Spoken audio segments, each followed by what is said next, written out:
pun melakukan adat, Pak.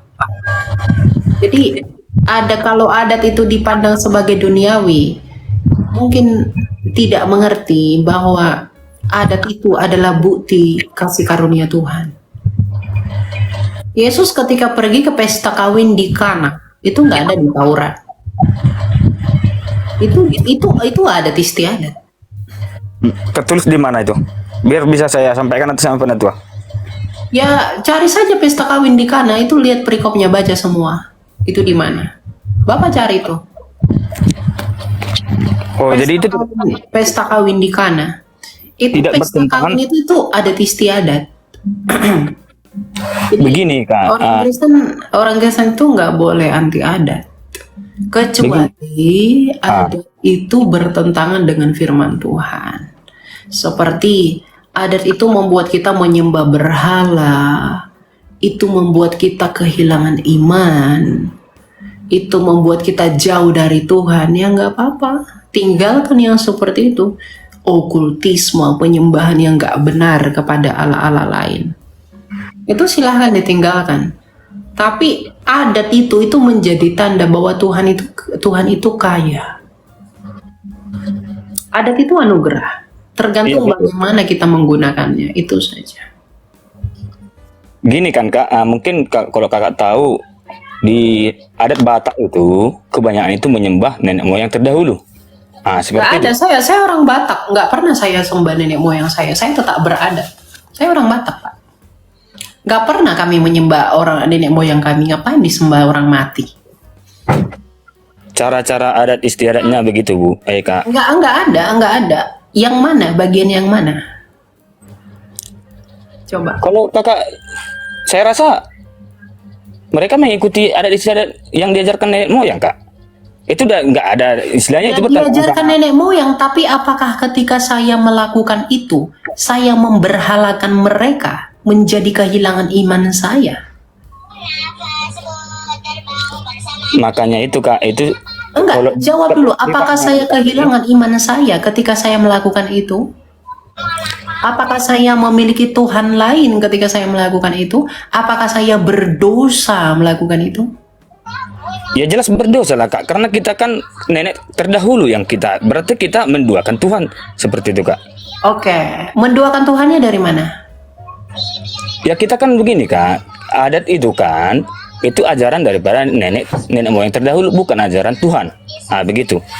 Iya kan, bukan berarti saya memberhalakan mereka. Bapak mungkin, apa ya saya katakan, begini kadang memang kalau orang yang modern itu, gimana ya saya katakan, gereja-gereja purba saja, Pak. Gereja-gereja purba, gereja-gereja ortodoks dan katolik, mereka nggak pernah anti adat.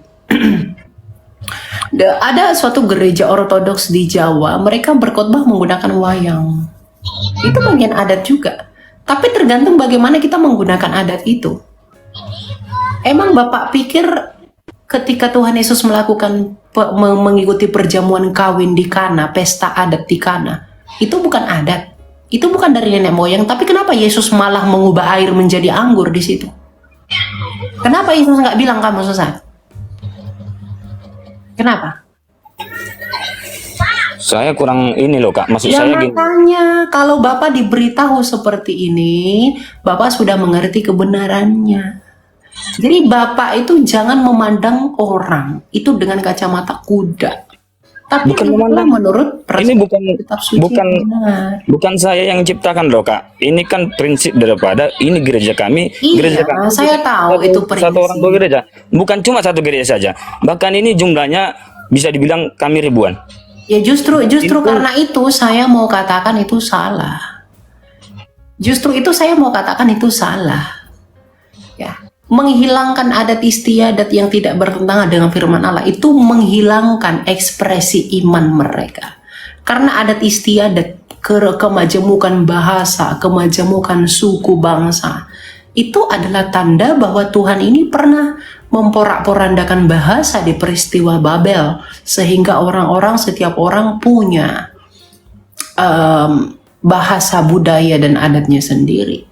Tapi kan kita itu dipersatukan di dalam Kristus, makanya Rasul Paulus bilang tidak ada lagi orang Yunani, tidak ada orang Yahudi, semua satu kalau kita percaya kepada Kristus. Iman itu yang mempersatukan. Jadi kamu tidak menjadi Kristen menjadi mirip dengan Yahudi, bukan begitu. Jadi hikmat itu perlu.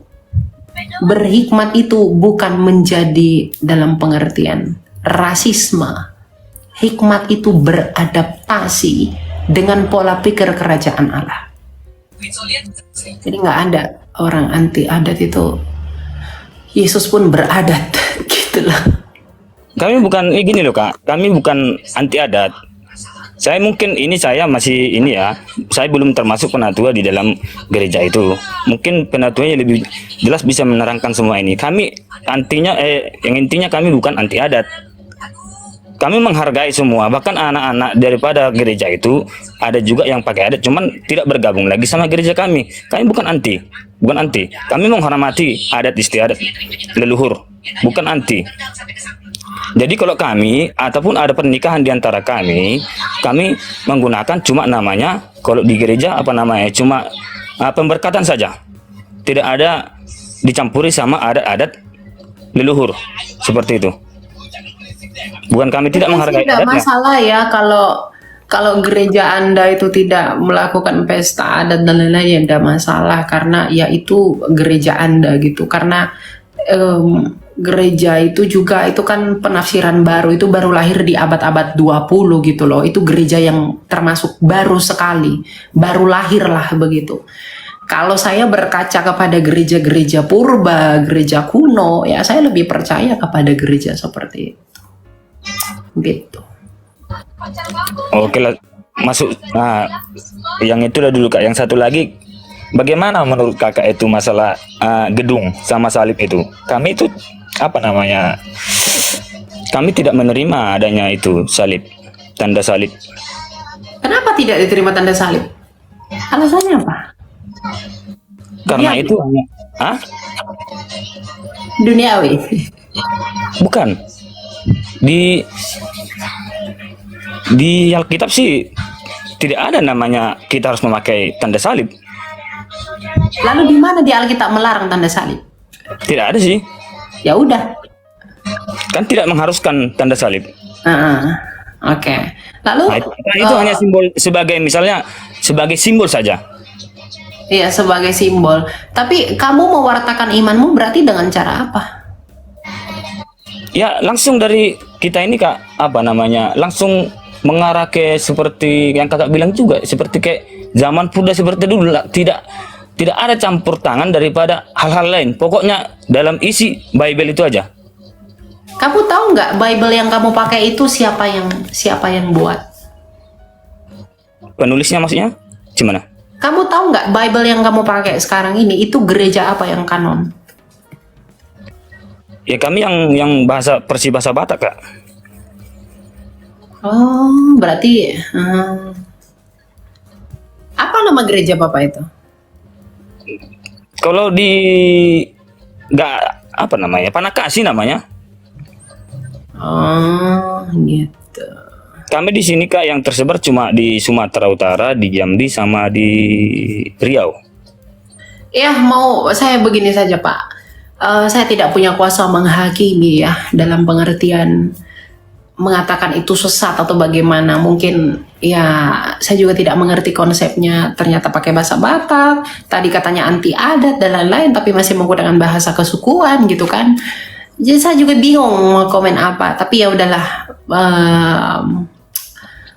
Ya begitulah. Anti salib itu pun saya pikir terlalu norak sekali kalau tidak mau pakai salib.